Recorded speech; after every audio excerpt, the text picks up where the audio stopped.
Ovell, if you actually wrote it on paper, you would see love, a long legacy full of love and happiness, joy, and sometimes sadness. But today, we celebrate love. Ovell Jones House.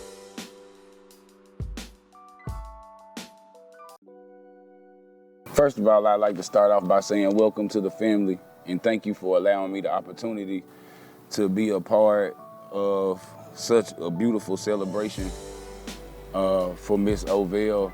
And, thank you all.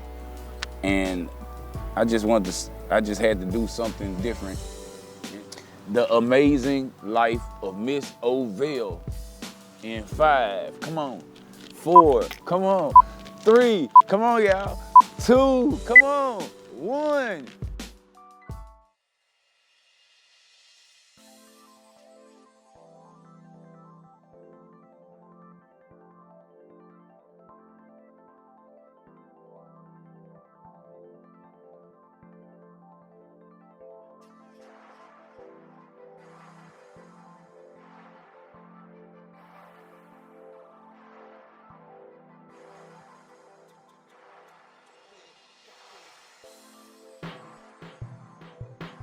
All right, let me start by saying, as a child, this is the place you wanted to be. Like, I had the best childhood any child could ever ask for. Everything happened in my grandparents' house. I wanted to be there. I didn't care about being anywhere else but my grandparents' house. Every day after school, Mama, my work is done. Can we go to Grandma's house? Or any summer, hey, while y'all at work, can we be at Grandma's house? That was me all the time. I always wanted to be under my grandma and granddaddy for some reason. I guess I just thought I was really their baby. So when I was there, it's just when my imagination went wild. I could be anything in the world. I wanted to be like literally anything. And I thought I was anything too. I started off being a doctor. I was a Laker girl. That was my side hustle, the Laker girl. But I started off being a doctor. So we were gonna, I had the whole carport was my house. That was my little mini mansion. The carport part was the downstairs, and then I would make little steps that go to the front porch. That was where my bedrooms and all of that was. I had everything set up. That was my little mini mansion, and my bike, my little 10-speed. That was my Lamborghini. So I was really living the dream at Grandma's house, and they let me. I could do anything. I mean, I had all my little cousins, playing school. I would be the teacher, and we had countless jobs. I could say that. Who you want to be today, Anthony? Mickey, what you want to be? Who gonna play the mama, the daddy, the little sister, whatever we wanted to do? We lived it, and it was every day. It was like a different TV show or something. Like, what we playing today, y'all? Let's do talent show. Let's do Apollo. We practicing and everything. We got the big stereo boom box we used to bring out on the front porch. On the carport. Yeah, we just can't play it. Like, if you see the storm coming, just make sure we unplug that real quick. But other than that, we got that sitting out on the porch, and we would blast the music. Any given weekend, we blasting music, just having a real good time on Grandmama's porch. Porch was full of oil and dog stuff and all kind of things that we done kind of rearranged and pushed to the side to make, our little house. And we built a little couch and table, and we had all kinds of decorations and everything, because that's what we were really using our imagination. We would cook the mud pies, the tacos, and all kinds of the little things that we would notice Grandma and Granddaddy were planting. So those were the kind of things that we thought that, we call ourselves cooking in the kitchen. We watched our grandparents and made sure that we mimicked them. Our parents and whatever they were doing, we mimicked it in our imagination on that front porch and carport. We would climb trees.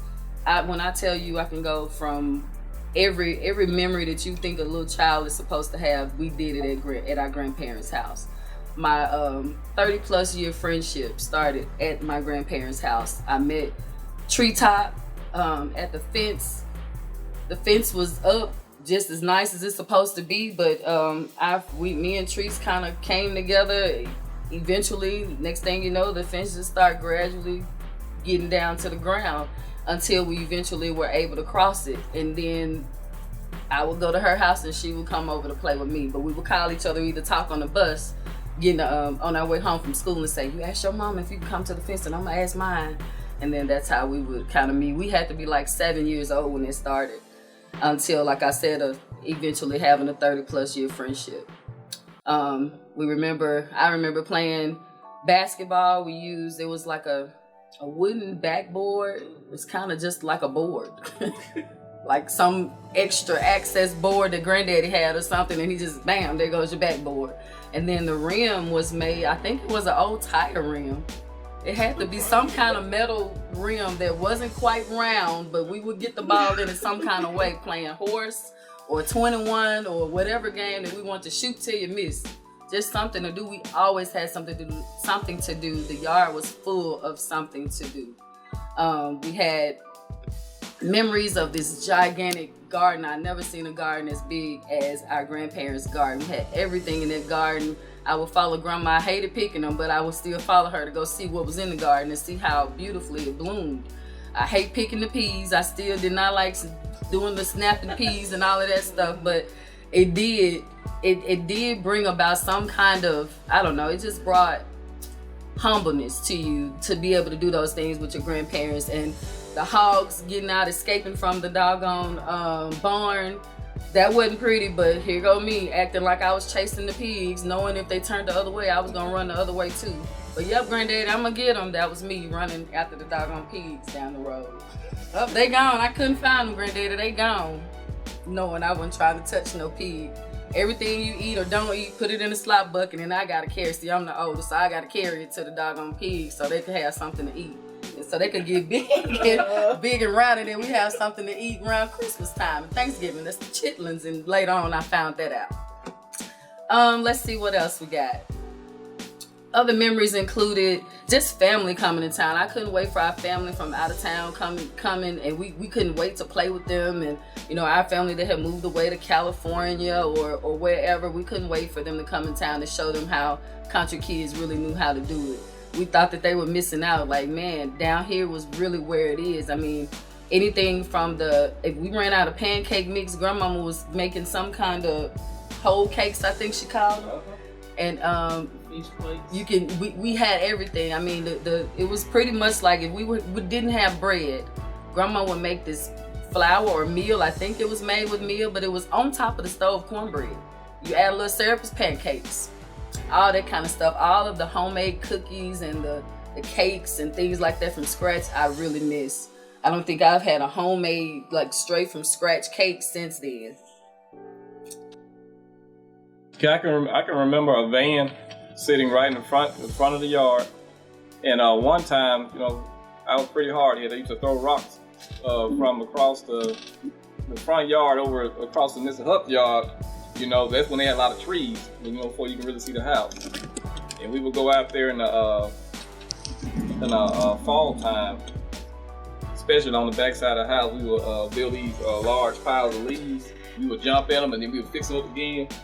And this back when they had a lot of the oak trees. I see some of them been cut down since then. But we used to swing on those branches, not realizing how dangerous it was at the time, because right next to the yard, of course, were all these blackberry bushes that were full of thorns. And grandma and y'all were notorious for snakes. So a few times I can remember jumping some of those leaves. One time I looked down and I saw a blue racer coming out of them blackberry bushes, and after that I kind of slacked up on swinging on them tree branches and decided to give me another hobby instead. Her yard also had a lot of peppermint bushes. I remember the peppermint bushes, I would take them and I would make like my own little homemade tea. I would get like these bottles. The granddaddy had all these green and blue liquor bottles. He would keep them, especially when he would finish them up. This was this big container, this big wooden box on the back side of the house, and they would store cans in those. And I think he would take them to the place to get them recycled every so often. And before he would do that, sometime I would go inside the container. I never told him, and I would grab some of those bottles and things, kind of play around with them. I even experimented one time with trying to drink out of one of them. That was a bad idea too. But just some of the crazy things I did as a kid. I was more of an exploratory child, so I was always doing something crazy around the house. And I can remember also those steps.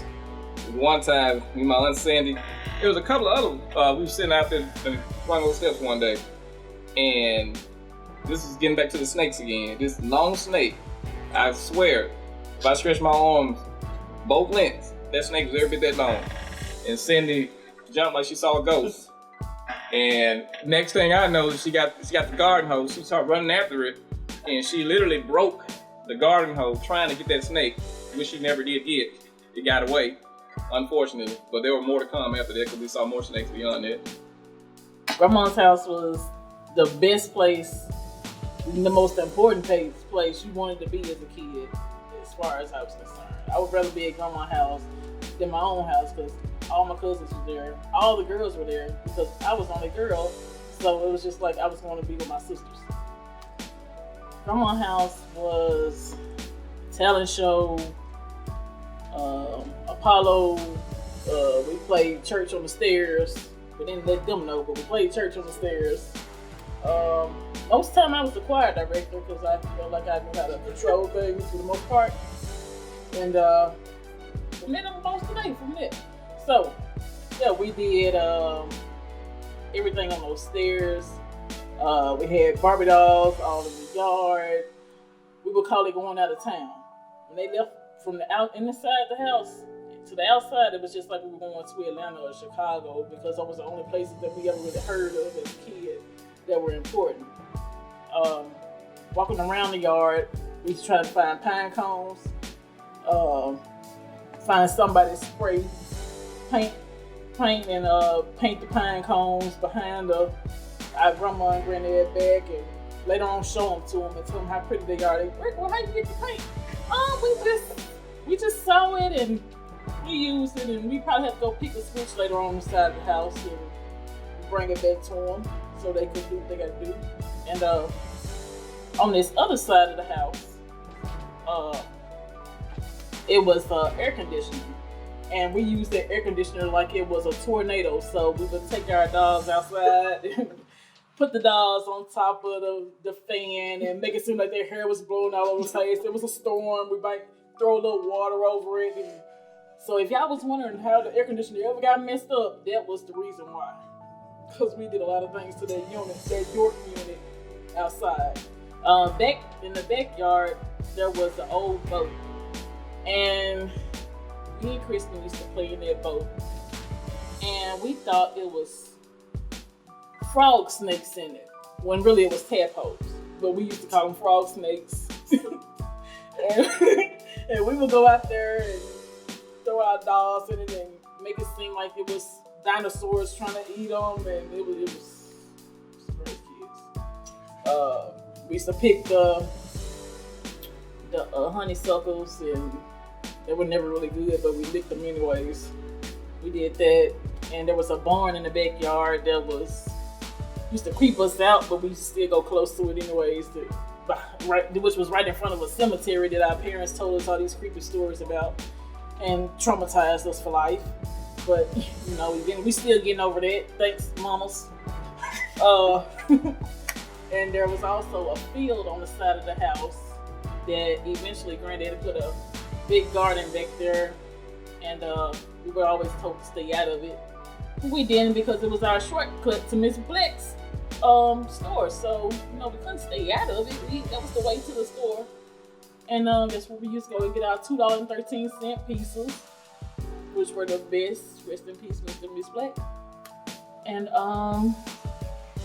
from the inside of the house, the inside was like so many memories. I remember being there in the living room with the old stereo, trying to play the records, not really know what was going, looking at the big, the deer, what was that? It was like the rug. I don't know if it was a rug y'all had, a throw, or what it was. John was trying to cover up some things that wasn't right in the house.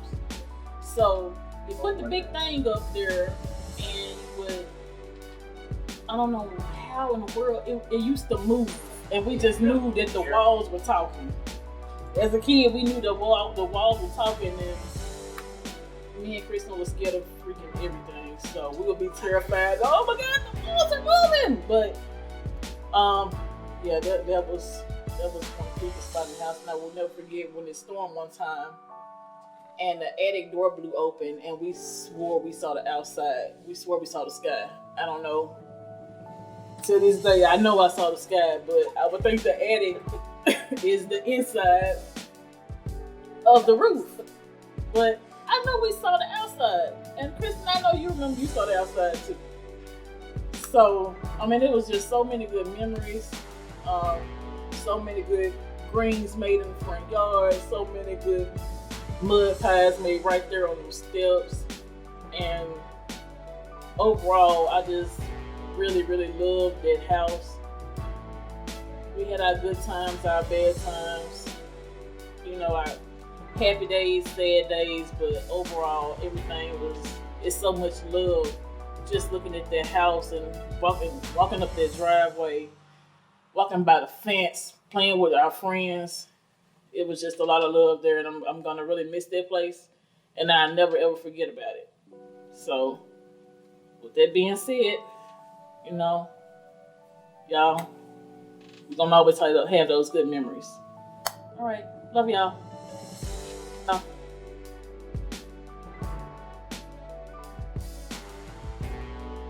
And love will last forever. Other memories just included meeting other friends. Like we said, the Ellises stayed on the right side of us, and the Hope stayed on the left. We all became really good friends. We would come by, they would come to our yard to play, and then we would all walk to the stores and things together. And I see now that the trees are down, but there were a bunch of trees, a bunch of hedges. And I really remember those hedges because those were the trees that Grandma would have us go pick her Elam switches from. Grandma would braid those switches together, and I didn't get in too much trouble, but I knew them switches was right there, so that's probably what kept me in line most of the time. I did not want to get on Grandmama's bad side, but she kept them braided up just in case. And I remember her burning trash. I mean, it would be every Saturday, it seemed like. If we were in the backyard, whatever trash was in the house, forget about the trash man coming. Just put it all in one big pile. We're going to burn it right here in the yard, play the music, and watch the kids play while the trash burned.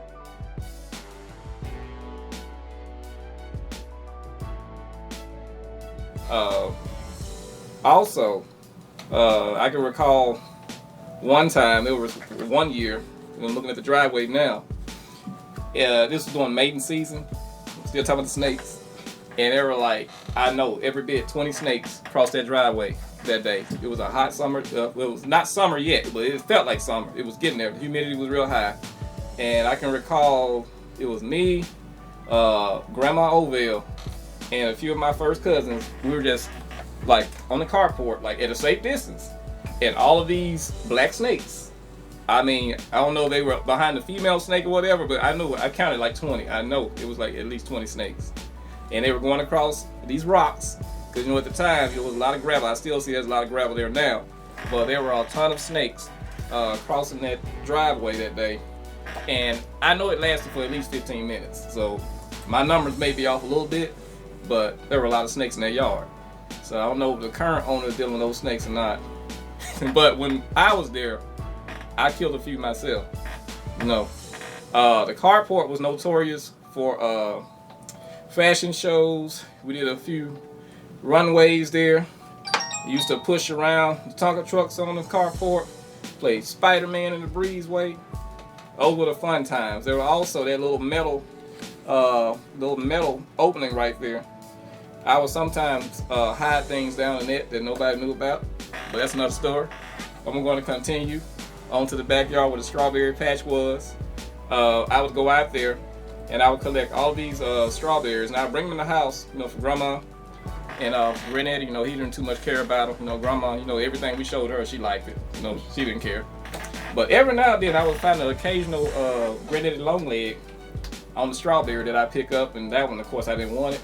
I would throw it down, and I was a germaphobe, still kind of a germaphobe now. And I would throw those strawberries to the side and pick up the ones that did not have the granddaddy long legs on. Because a lot of times I go out there to pick them. Tell me why all these granddaddy long legs out there along with the strawberries. And so I had to really watch where I put my hands at. And so here were a few times I saw some other type of spiders down there, but I'm not gonna get too much detail about that either. There were like a ton of dog pens. The middle part of the backyard, I can recall going out there some days, especially when Granddaddy would be fishing, and this is without me because sometimes we did go together. But there were a few dog pens in the backyard, beagle hounds he would have every year, and I can remember the cats being like notoriously afraid of these beagle hounds because they did not like the cats at all. And I could also recall he had a dog that I think was like part bloodhound named Brownie. Never forget Brownie. And Brownie was like the friendliest dog ever. I mean, he may have looked like he would tear something up, which he would, another dog, of course. But that was like the nicest dog ever. And it did not pose the cats any danger. You would think the beagle hound, on the other hand, would be the one that was more forgiving versus the bulldog, but it didn't happen that way. And there was this dog next door that would come over from Miss Hope's house, and I think his name was Gizmo or something like that. Yeah, he would come over, and one morning he threatened us at the road. We were waiting on the bus 32. Bus 32, I'll never forget it, Mr. Pat. And before we get on the bus, good, sometimes the dog, I guess that was our animal bully. We had people bullies, but we also had an animal bully. And so sometimes Gizmo would come over in the morning, didn't know Brownie was somewhere sitting in the cut, just waiting for something to jump off. And sometimes Brownie had to do what he had to do. I witnessed it a few times. As short as he was a very stout dog. He didn't play. But Gizmo, I think he finally decided to stop taunting us in the morning, waiting on the bus. I don't know why it always had to be the morning. I guess we had to get our day started some kind of way. So that was kind of Gizmo's way of saying, hey, I run this turf. But Brownie had something else to say about that. All kinds of animals. We had, I don't know how kids in the family don't like animals now because we loved animals. We always had cats, free stray cats just walking around. We're gonna feed them, grandmama gonna feed them, so we know that we're always gonna have some cats around. We done named the cats. We have plenty of dogs, all kinds of dogs around. Granddaddy hunted a lot, so we always had dogs around. And my favorite pet, Brownie, thanks for reminding me of Brownie. Brownie was the sweetest German Shepherd / pit bull looking something kind of a dog. He loved us. Brownie was handicapped a little bit, but he will run if he has to. He was scared of the storm. Grandmama would let him come in and sit by the door when it was storming really bad because he would cry and scream. Remember, he would squeal really loud, so she let him come in and only sit by the porch because Brownie would be full of ticks. He was an outside dog, yes. Granddaddy would sit there and pull them ticks off of him, and Brownie was the sweetest dog we could ever have. I just want to say that if we all just keep those memories in mind, we will never forget our grandparents or our parents. We just remember those loving, sweet times that we all had together, just bringing family together, playing the music, singing and dancing together, and just really developing those memories that will last a lifetime. Over many days, grandma saw a flash of lightning across the kitchen wall. We already knew what time it was. We went to the back. Everybody had their heads down like we were doing a tornado drill. And, we respected the storm. Of course, she respected the storm. And I'll never forget that place because that was the fabric of my upbringing. And the memories on that hill, that cannot be replaced.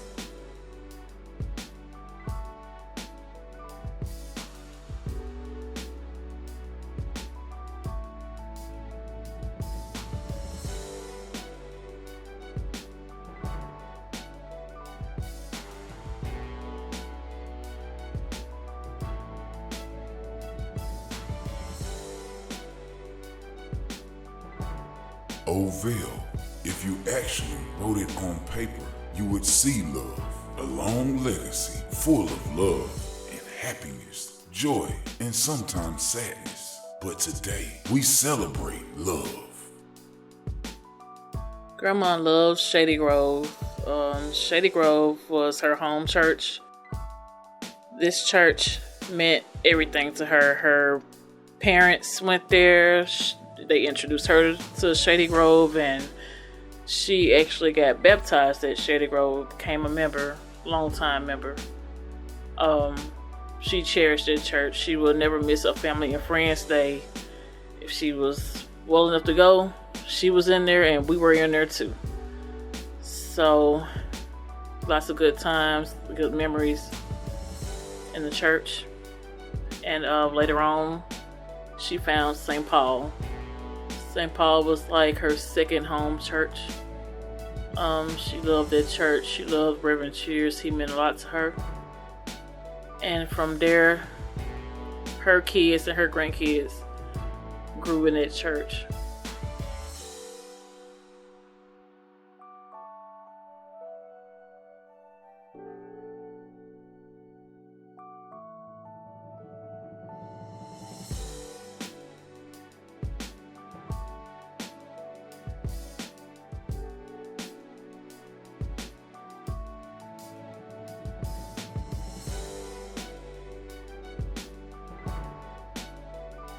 I would like to give my reflections, or pay tribute. That's the words I was looking for. I'm sorry, y'all.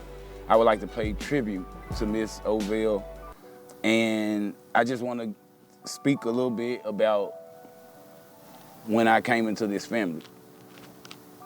Man, what a beautiful lady, you know what I'm saying? Real nice, kind, patient. I know she was patient because she had to deal with all of y'all. So she definitely had patience. No, I'm just kidding. She was patient, but patient and easygoing and just smooth. The way she talked, everything, man. And I remember the first time really just meeting her,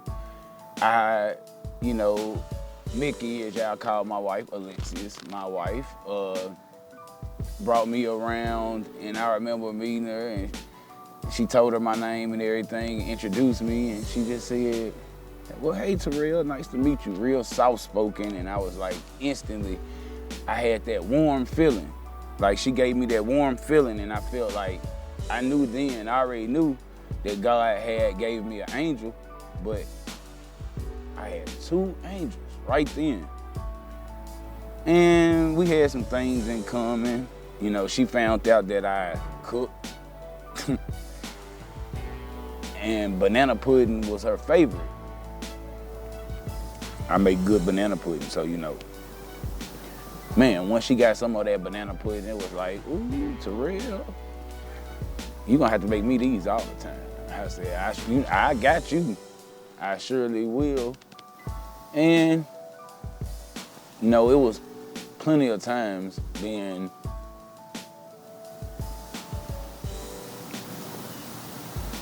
I'm gonna cut, but it's cool when you get to be part of such an incredible family and you get to be a new grandson.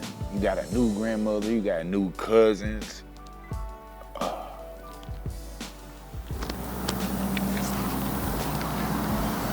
New cousins and new uncles and new aunts.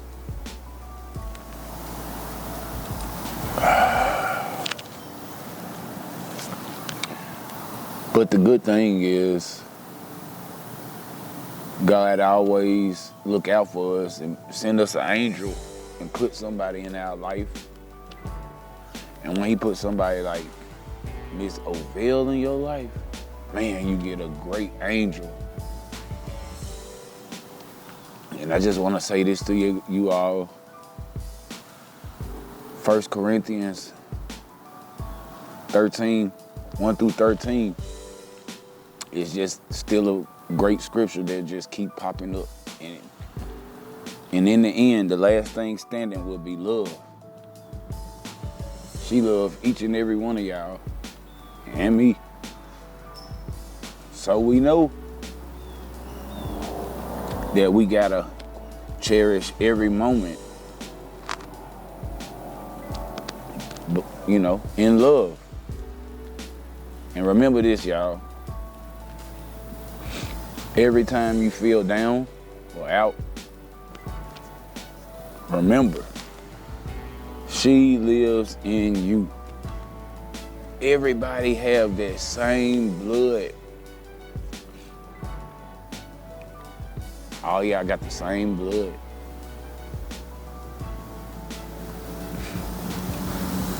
Everybody grieve different, everybody live different, but in the end, love is all we got. And you gotta hold on to it, remember her. Man, every day she lives right there within y'all. Like even within me, I might not be blood, but hey, we had a special relationship. And one thing I just had to say this. I had to say, such a beautiful woman, man. The last time that she came over and we, I don't know what it was that we had, but she came over and Ebony was here. And she wanted something to snack on. And Ebony said, Grandma, you can't have nothing else. And I said, who you talking to? Auntie Pat said, I said, hold up. Grandma, you can have whatever you want. I don't know who she talking to. You can have whatever you want. And she said, thank you, Terrell, and I can have whatever I want. Give me some cookies. And I gave her some cookies. That was my girl, man. In case y'all don't know, if you never knew and I never said it, I love you. I love each and every one of y'all. Period. ATL.